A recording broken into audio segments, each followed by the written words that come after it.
नमस्कार मित्रांनो, नाशिक सिटीच्या तिसऱ्या पार्टमध्ये तुमचं स्वागत आहे. मागच्या पार्टमध्ये तुम्ही पाहिलं आम्ही गेलो होतो त्र्यंबकेश्वर मंदिरमध्ये महादेवाचं दर्शन घेण्यासाठी. ते दर्शन घेऊन आम्ही डायरेक्ट आलो संत गजानन महाराज संस्थान त्र्यंबकेश्वर येथे.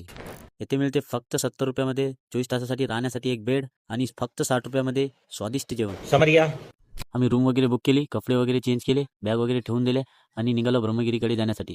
ब्रह्मगिरी हा सह्याद्री रांगेतील महाराष्ट्रातील दुसऱ्या क्रमांकाचा सर्वात उंच पर्वत आहे. ब्रह्मगिरी पर्वताची उंची 1295 मीटर आहे.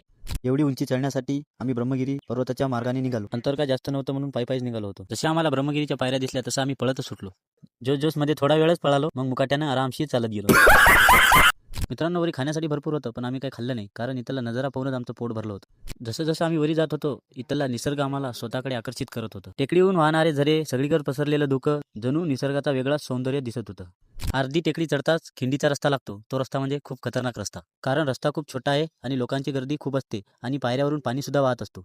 गर्दीतून वाट काढत आम्ही वरी आलो. वरी आल्यावर आम्ही म्हटलं, इस शहर को हुआ क्या, हर तरफ धुवा ही धुवा. पण हा धुवा सिगरेटचा नाही, नैसर्गिक धुका आहे. तेव्हा आमच्या तोंडातून निघालं, ये जगह तो कमाल की है.